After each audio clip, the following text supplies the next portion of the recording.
In this episode, we have 4 stories that were submitted to me on dreadsarmy.com, your #1 news source for daily weird and strange news. Also, the Donovan Dread podcast is now live. You can listen to it wherever you listen to your podcasts. Just search for me, Donovan Dread. For now, it's all my content here on YouTube, but we'll soon have exclusive content. Now let's get to the stories, but remember, stay out of room 1313. I just started a few weeks ago as a clerk in a big hotel in Boston, Massachusetts. When I say big, I mean it's got 39 floors. I got the usual training: how to answer a phone, input reservations in the computer, magnetize key cards. But Mary Jo, who trained me, told me one weird thing. She said room 1313 is never given to a guest. I didn't ask why, because Mary Jo's one of those people. Like, you don't ask her questions. Besides, I figured it was just a superstitious thing. 1313.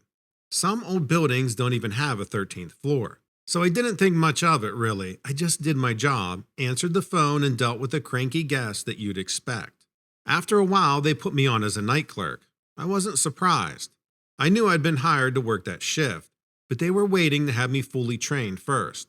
I was prepared. I switched up my sleep schedule and loaded some games on my phone.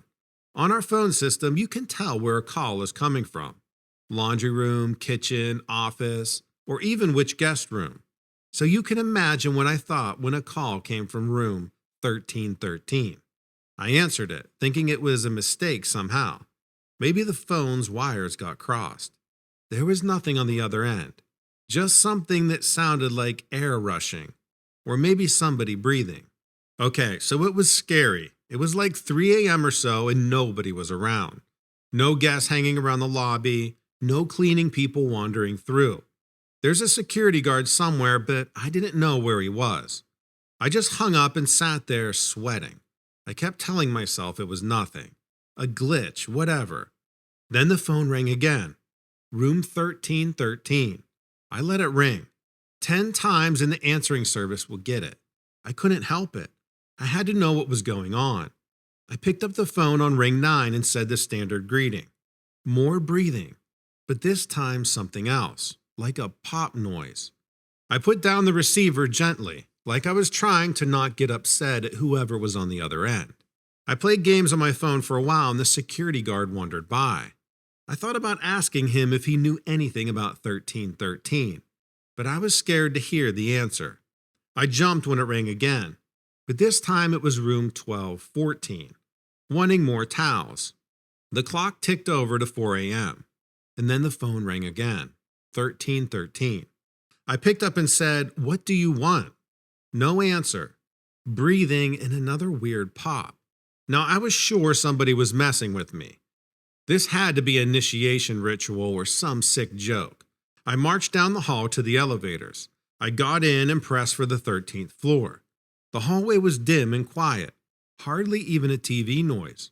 I could hear my shoes on the carpet. I stopped in front of room 1313 and used the universal key card to unlock the door. I could barely make myself open it, but I had to know if this was a prank. The room smelled musty, but it looked like all the other rooms. Paisley carpet, white bedspreads, fake wood dresser, and the phone on the nightstand was off the hook. My legs felt shaky as I walked over to it. I hung it up. As I left, I could see my hand shaking. I didn't think it was a prank, but when I got to the lobby, I called Mose, the security guard. "Are you pranking me?" I asked him. "Are you the one calling from 1313? "No," he said. "Let me come to the lobby." He came a couple minutes later and leaned against the counter. "Room 1313 is haunted," he said. "Stop messing with me." "It is," he insisted. "Weird stuff happens in that room.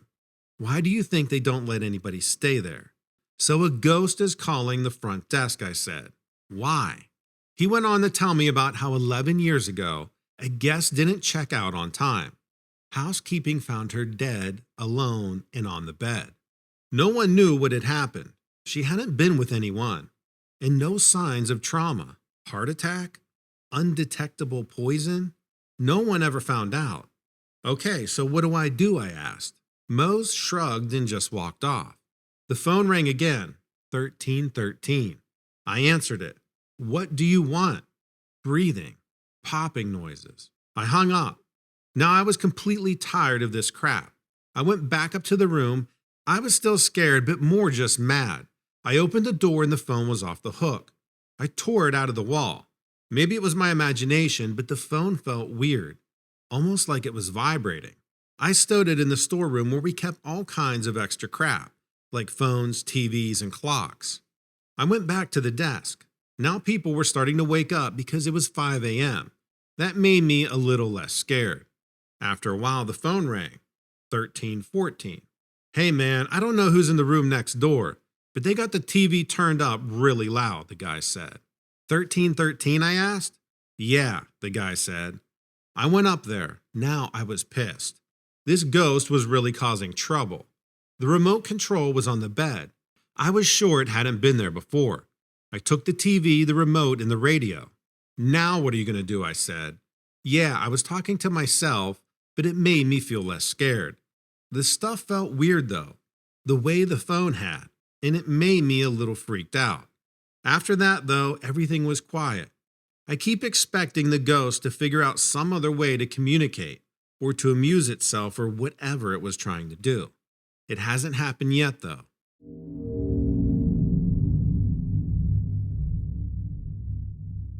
Hi Donovan, I'm a fire specialist with the Department of Natural Resources in a northwestern state, but I'm not comfortable saying which state.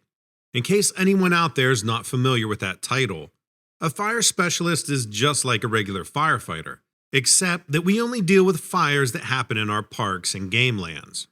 I'm the type of guy who just clocks in, does what he's told, clocks out at the end of the day, and leaves it behind. Life is just too short to dwell on your job after you punch out that clock. But recently, something happened on the job that disturbed me. I've been back and forth over whether I should say something.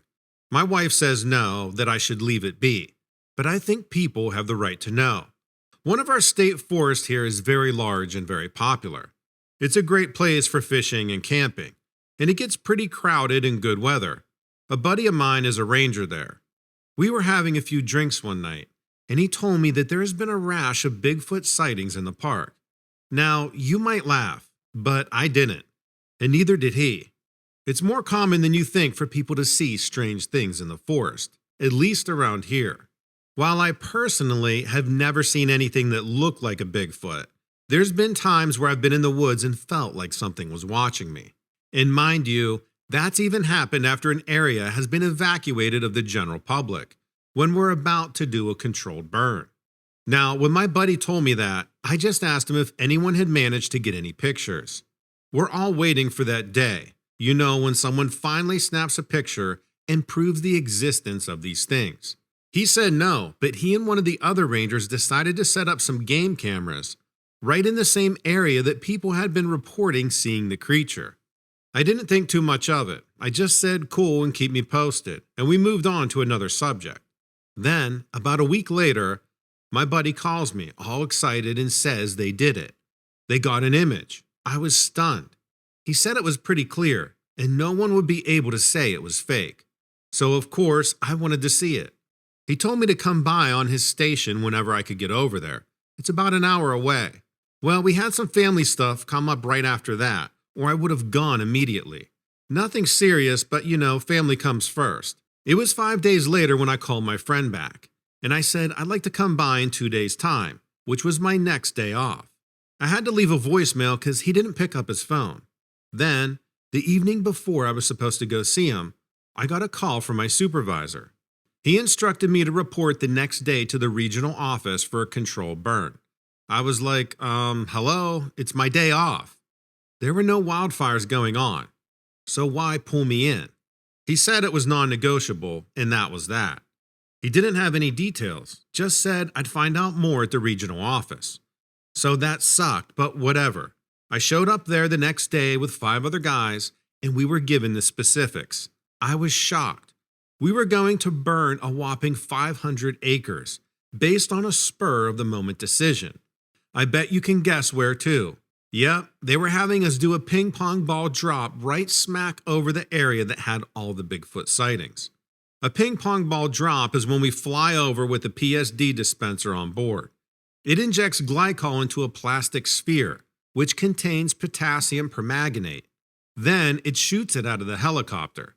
The combo triggers the thermogenic reaction, igniting the area in a flash. The only times I've ever been involved in a ping pong ball drop was when an area was already on fire. It's safer than going in on foot. I've never seen it used for a prescribed burn around here before. So we did it. 500 acres went up in flames. And I couldn't help but to wonder if the reason was they found out that Bigfoot creature was really in there. I tried calling my friend, wanting to get his take on it. I kept getting voicemail and he never called me back. So finally I had a day off and went over to the park he worked at. There was a new guy there that I never met before. He said my buddy had been transferred, but he didn't know where. This whole thing reeks to me of a cover-up. Last time I talked to him, he was excited about him and another ranger finally getting some pics of the Sasquatch. I wish he had told me the last name of the other guy, though I wouldn't be surprised if he was transferred too. Anyway, I wrote him a letter telling him about the ping pong ball drop. I didn't say too much, just in case the letter gets intercepted. But I wanted him to know, in case he didn't already. I figured his mail would get forwarded to wherever he is living now. All I can think is he's avoiding me. Maybe because he was told not to talk about the picture. It would take a pretty serious threat, though, for him to stay quiet.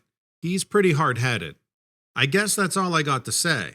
Except now, whenever I'm told to do a controlled burn, I'm going to wonder if there's an ulterior motive.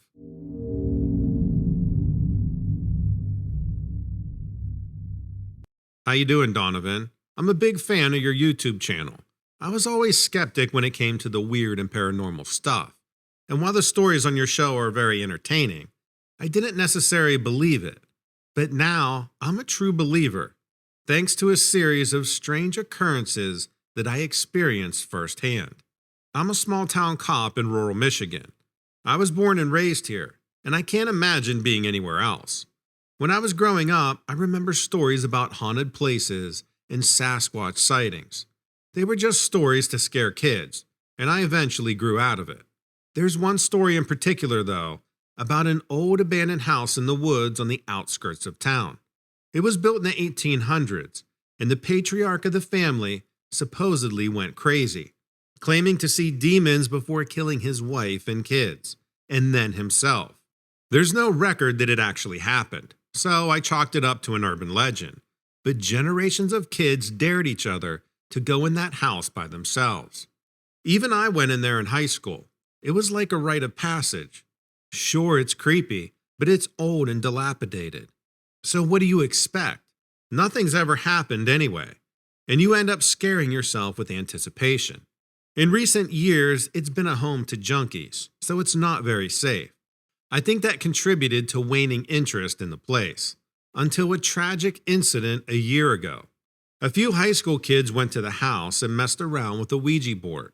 A few days later, one of them hung himself in the house. It was a pretty big deal around here, and a lot of people were very spooked. Some were convinced the kid was possessed by demons. But if you look at his history, he was bullied at school and didn't have many friends. In fact, the group that he went with weren't his real friends, and they admitted they only took him there to play a prank, which they filmed and posted online. That being said, his family claimed that he kept talking about a being he kept seeing leading up to his death. He described it as human, but not human. It was gaunt and naked with pale white skin. Its eyes were black. It had no nose, and it made this clicking sound with its tongue and thin lips. People wanted to believe this sensational version, but I thought it was a textbook case of a poor kid being bullied. The thing he described sounded like a junkie he may have run into at the house, and maybe he had some bad dreams about it. Nonetheless, it started as a ghost challenge trend online, where kids would go in the house and post videos on social media. I've seen some of these videos, and they're clearly fake, designed to set up a cheap jump scare, or even use poor CGI effects. But 6 months later, there was another incident. A girl and her friends took up the ghost challenge. Then late one night, She drove off of a road and died when she crashed into a tree. Again, people said it was demons, but really, that road is dark, twisty, and infamous for car wrecks. As tragic as it was, I didn't question it because accidents happen there frequently. We talked to her friends and they were scared, claiming the girl rambled on about some strange being she kept seeing in her bedroom. What she described was the exact same thing the other kid saw. I admit it was weird, but rumors about the other kid had already been going around, so she could have easily been influenced by that. The incident was enough so that there were calls to demolish the house and make the area off limits. I was tasked with boarding up the place and marking it off with police tape. Meanwhile, plans were made to tear down the house in a week. I drove there by myself one afternoon, and maybe it was because of everything going on, but I was pretty anxious. I went in the house to chase out the junkies, and as I looked around, I heard this weird clicking sound, like something you make with your tongue. I immediately thought about what that kid heard, but I was sure it was just somebody in the place. I did a sweep of the house, but I found no one. I kept hearing that clicking sound, always coming from another room. But when I'd look into that room, it was empty, and the sound would come from a different room. It started to freak me out, so I quickly nailed the door shut and put up the police tape and hightailed it out of there. As I walked to my car, the clicking sound followed behind me at a distance.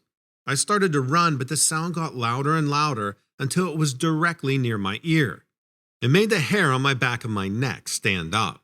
I finally jumped in my car and sped off. I didn't hear that sound anymore, and I refused to look in the rearview mirror, afraid of what I'd see. When I got home, I sat in the car for a while, trying to process all that took place. It was long enough so that my wife eventually came out to see what was wrong, but I didn't tell her. Later that night, I saw it. I woke up after this horrible nightmare, and I couldn't move a muscle, like sleep paralysis. A figure stood at the foot of my bed, watching me. It was ghostly, naked, and pale, exactly like those kids described. Its eyes were black, round voids. My wife slept soundly next to me, but that thing wasn't interested in her. It only focused on me. I was petrified. I couldn't move. I couldn't even scream. I stared at it for hours until dawn, when it finally faded away as the sun came up. I've heard sleep paralysis can be terrifying and similar to what I experienced, so I told myself that was just what it was. But then it happened again. The second time I woke up to find the figure standing right next to me. The third time it leaned directly over me from the head of the bed, which is impossible because the bed is pushed up against the wall. I barely got any sleep, and I felt like I was losing my mind. I was afraid to tell anyone because I'd be ridiculed, but my wife and coworkers definitely noticed I was distracted. A week later, they finally demolished that house, and everything stopped. It took a while for my mind to settle, but I was eventually able to sleep again. I can't prove that what I experienced was real, but I know in my gut that it was. And I don't doubt those kids anymore. Hopefully, we won't be plagued by that nightmare again.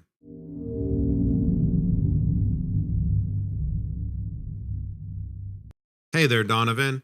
Love the channel. I listen to it every chance I get. Whether it's doing laundry, catching the bus, or out for a run, you could say that I'm obsessed. I'm always waiting to hear someone with a similar experience to me. Let me explain. The first time I saw them was when I was a teenager. Who is them, you ask? I hesitate to say because it's so laughable. But let me be clear. The last thing they are is funny. I used to roll my eyes whenever someone would talk about aliens and UFOs. The only thing I could conjure up in my mind was E.T., that goofy-looking creature with a long neck, big eyes, and a light bulb for a fingertip. I saw the movie when I was a kid, so to me, aliens were these friendly, candy-eating things that just wanted to go home. I assure you, this is not an accurate portrayal. My first encounter with them was when I was 14. Even though it was nearly 20 years ago, I'll never forget it. Have you ever heard of a lucid dream? A dream so vivid you thought it was real. That's what it was like. I went to bed one night. worried about the science test I had the next day. I didn't study and I needed a good grade. Otherwise, I was looking at summer school. I was so stressed out. I had trouble sleeping and would wake up at the slightest disturbance. Wind blowing in the trees, dad snoring, the neighbor's dog barking. I remember waking up to this bright light coming through the window, like a giant spotlight. I covered my eyes, wondering what was going on. It was blinding, but it only lasted a few seconds and quickly dissipated. That's when the nightmare began. The light died down. I became aware of a sickening stench, like rotten garbage. Can you smell in your dreams? I didn't think so. It was then that I saw a silhouette standing at the foot of my bed. I tried to sit up, but I couldn't move a muscle. I was frozen in place and I could only move my eyes to look around. The figure didn't look human. It didn't look like E.T. either, but it was kinda similar. Short with a large bulbous head, long skinny neck and slender body and arms. It slowly moved around the bed towards me, but it didn't walk. It floated. As it got closer, I could see its large oval black eyes. I had never seen anything like it. They were blacker than black, like a void, an emptiness that stretched into infinity. The creature reached out its hand and extended its finger. No, it didn't light up. It touched my forehead, and then suddenly I heard voices. It was kind of like flipping through the channels on a radio station with different languages, until it finally settled on an English-speaking station. A voice called me by name and said that they had been looking for me. To say I was petrified would be an understatement. The creature leaned in and I kept staring into those black voids until they swallowed me. The next thing I knew, I was in an antiseptic room that had no walls. I don't know how to describe it, but there was no depth. And as vast as it seemed, it was also claustrophobic. I was strapped to some kind of gurney. I still couldn't move. The most horrifying part was that I was now surrounded by 7 of those creatures, and they were all looming over me. One of them reached out and grabbed me by the jaw, forcing my mouth open. I'll never forget the clammy feeling of its hands. There was no warmth like a human touch, and it was cold and dead. Another being held up this contraption that I can only describe as a drill made out of flesh and bone. I tried to scream, but nothing came out. I was a prisoner trapped in my own body, and only my consciousness remained. They shoved that drill down my throat, and I felt every ounce of pain and discomfort. I heard a voice in my head. It was them, speaking telepathically again, telling me that I was part of some experiment and that I should be honored that I was chosen. Not gonna lie, honor was not the first feeling that came to my mind. Whatever that contraption was, I felt it slither down my throat, into my stomach, winding through my intestines. I'll spare you the details of where it came out, but you can use your imagination. The next thing I knew, I bolted up in bed, coughing and gagging. I clutched my throat as the alarm chirped on the nightstand, and morning sunlight poured through the window. I grabbed that damn alarm and chucked it across the room. At the time, I thought it was just a dream, but my throat and my stomach were sore. Not like I was sick, but like something had been rammed down my throat and ripped out. Needless to say, I failed my science test. My parents weren't happy about it, but I never told them what happened that night. I struggled for a long time afterwards, trying to determine if it was real or not. Only recently, I've come to the conclusion that yes, it was very real. What led to that decision? Well, it happened again. Just last week. Same dream. Only this time, they said I was about to enter a new phase of the experiment. When I woke up, there was a small lump on my stomach and a tiny scar. What scares me is that the lump has grown a little each day. I'm afraid to go to the doctor. I'm afraid to sleep. I can't tell anyone, not even my family or friends, because they'll think I'm crazy. But I thought the listeners of your show might understand. If you believe in God, please pray for me.